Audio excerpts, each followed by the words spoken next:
North Korea's hacking capabilities are beyond imagination. Defector: North Korea's hacking capabilities are beyond imagination, North Korea's former computer expert Jang Seol told ABC News. My old college friends who are now heading cyber teams there laugh at the South's cybersecurity. They say hacking into South Korean institutions is like a piece of cake, Jang told the news channel. They sounded confident, and they're ready. For them, attacking South Korea with missiles and nuclear weapons are just waste of resources. All they need to bring down South Korea to complete chaos is to activate these malware viruses they have already prepared, Jang added. North had hacked into South Korea's wartime operational plans. Earlier this week, it was reported that North Korean computer hackers had stolen hundreds of classified military documents from South Korea, including detailed wartime operational plans. Lawmaker belonging to South Korea's ruling Democratic Party Ri Chol-hee said that the hackers had broken into the country's military network last September and had gained access to around 235 gigabytes of sensitive data, according to Chosun Ilbo Daily. One of the leaked documents included Operational Plans 5015, which was to be used in case of a war with the North. The plan included procedures for decapitation attacks on leader Kim Jong-un. 4 other suspects in killing of North Korean Kim Jong-nam named in court. 4 suspects charged with 2 women accused of killing the estranged half-brother of North Korea's leader were identified for the first time in a Malaysian court on Thursday, according to Reuters. On February 13, 2017, Kim died at the Kuala Lumpur International Airport in Malaysia, after being attacked by 2 women with VX nerve agent, while traveling from Macau under a pseudonym. South Korea's Agriculture, Food and Rural Affairs Minister Kim Young-rok has confirmed that the government has no plans yet to provide rice to North Korea as part of humanitarian aid. Kim made the remark during a parliamentary inspection of the government on Thursday, mentioning the international community's ongoing efforts to sanction the North. A U.S.-based website tracking North Korea has suggested a submarine-launched ballistic missile SLBM test by the rogue nation is not imminent yet. 38 North today cited the latest satellite imagery of the North Sinpo South shipyard on September 21, saying netting present at the Sinpo-class submarine in the satellite imagery on August 7 is no longer present. Voice of America reported yesterday that North Korean Red Cross officials met with officials of the International Committee of the Red Cross and discussed damages caused by global sanctions. Allies South Korea and the United States will next month endorse a draft plan to establish a new command structure that will be applied when Seoul takes back wartime operational control of its country's troops from Washington, Korea Herald reported. Seoul's defense ministry is saying today. Australian Defense Minister Maurice Payne and Foreign Minister Julie Bishop will travel to South Korea to participate in the annual 2+2 security talks tomorrow with Defense Minister Song Young-moo and Foreign Minister Kang Kyung-hwa. Payne said on Tuesday that Seoul could increase its military training exercises with the ADF in Australia. The Tactical Information Communication Network (TICN), the next-generation military communication network into which South Korea has poured 5.4 trillion won, about $4.75 billion United States dollars, would be defenseless against a North Korea electromagnetic pulse (EMP), Hank Ure quoted officials as saying. While the TICN is shielded against electromagnetic interference (EMI), which is caused by the electromagnetic waves emitted by solar flares and other electronic devices, it would be helpless against the kind of artificial EMP attack by North Korea that has been in the news recently, which suggests an urgent need for countermeasures. South Korea's forces Korea will hold semi-annual evacuation drills for families of military forces and other non-combatants later this month against the backdrop of rising tensions with North Korea, Stars and Stripes reported. The exercise, known as Courageous Channel, which will be held from October 23-27, is basically a dress rehearsal to make sure everybody's ready to get out in a hurry in case of war or another emergency. 5 South Koreans have reportedly fled China to avoid the possibility of abduction to North Korea, an official from Seoul's foreign ministry said Thursday. Local reports earlier suggested that 10 South Koreans staying close to China's border with North Korea had been asked by Chinese officials to leave for their own protection. President Trump says something has to be done. U.S. President Donald Trump has said that he has a different approach on North Korea's recent missile and nuclear tests, asserting that the problem has reached a point where something has to be done. I think I might have a somewhat different attitude and a different way than other people. I think perhaps I feel stronger and tougher on that subject than other people, but I listen to everybody, Mr. Trump told reporters in a joint media appearance with Canadian Prime Minister Justin Trudeau at the Oval Office in the White House on Wednesday.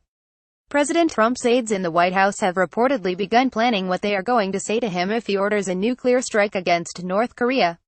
The president's chief of staff John Kelly and Defense Secretary Jim Mattis are believed to have already discussed their responses in such a situation among themselves.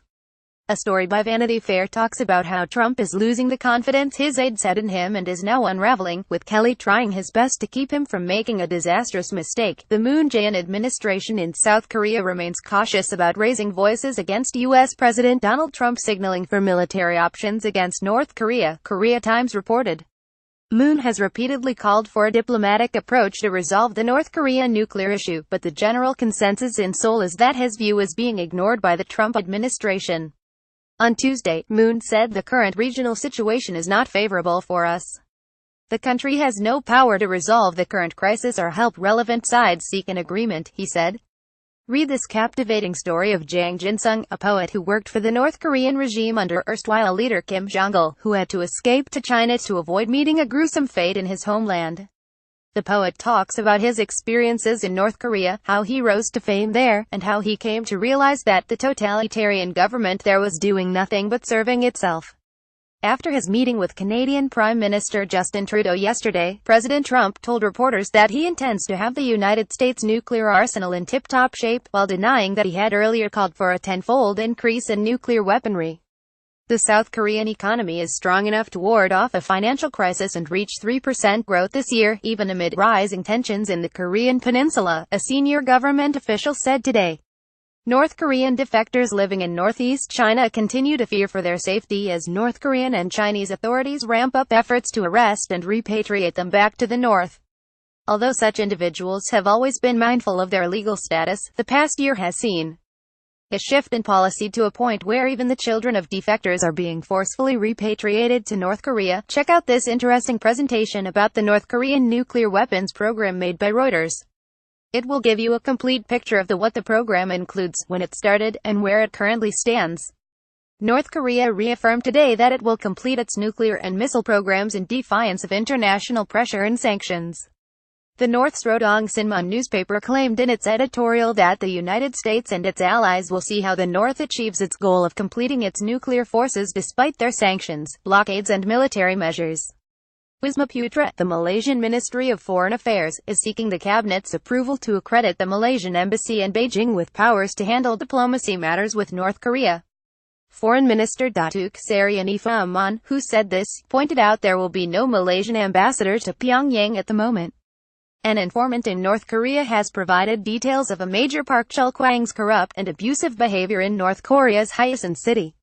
The informant said that Major Park is using his position to extort bribes in exchange for permitting drug sales to occur under his watch, and that he has also been repeatedly involved in incidents of sexual violence. Read the full story here. The escalating tensions in the Korean peninsula do not seem to be affecting the South Korean sovereign bond market as the country witnessed steady foreign fund inflow, including from other central banks, into Korean treasury bonds this week. North Korea owes the UK more than £250,000 in congestion charges and £4,500 in parking fines, Foreign Secretary Boris Johnson revealed today. Prime Minister Shinzo Abe said today that his government is arranging a meeting between U.S. President Donald Trump and the parents of a Japanese national abducted by North Korean agents during the president's planned visit to Japan early next month, Kyodo News reported. In London, a former North Korean soldier, now a defector, runs a newspaper called Free NK. The man, Ju-il Kim, hopes that the newspaper will help awaken his fellow citizens by giving them a glimpse of the outside world. Based in the London suburb of New Malden, the 43-year-old publishes the paper and circulates it in the area. New Malden is estimated to house around 10,000 ethnic Koreans, of which around 700 are North Koreans. Read the full story by CNN here. Top officials from the CIA said yesterday that North Korean leader Kim Jong-un's actions are not those of a maniacal provocateur but a rational actor who is motivated by clear, long-term goals that revolve around ensuring regime survival. There is a clarity of purpose in what Kim Jong-un has done, said Young-Suk Lee, deputy assistant director of the CIA's Korea Mission Center. Waking up one morning and deciding he wants to nuke Los Angeles is not something Kim Jong-un is likely to do, Lee said.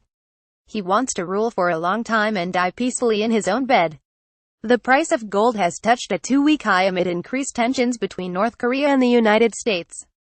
Gold was trading at $1,294 and 29 cents per ounce in the morning, and analysts expect it to cross $1,300 per ounce soon if the tensions between the two countries don't abate. U.S. Democrats are reportedly worried that if President Trump decides to go through with his plan of decertifying the Iran nuclear deal, it would damage the United States' chances of keeping North Korea at bay. The development comes after numerous world leaders expressed their concerns about the U.S. backing out of the Iran deal. German Foreign Affairs Minister Sigmar Gabriel said that the country did not want to see the deal damaged. Our big concern is with regard to North Korea, that it is very unlikely the North Korean dictatorship is ready to agree to an international agreement to renounce the building of nuclear weapons if the only agreement in the world that has allowed such a renunciation is at the same time called into question. South Korea's defense minister has ordered the ROK military to develop new measures to prevent hacking by North Korean entities, the Ministry of National Defense (MND) said today. The order comes after ruling party lawmaker Ri Chol-hee's claims that North Korea had managed secure South Korea military plans last year through a cyber attack.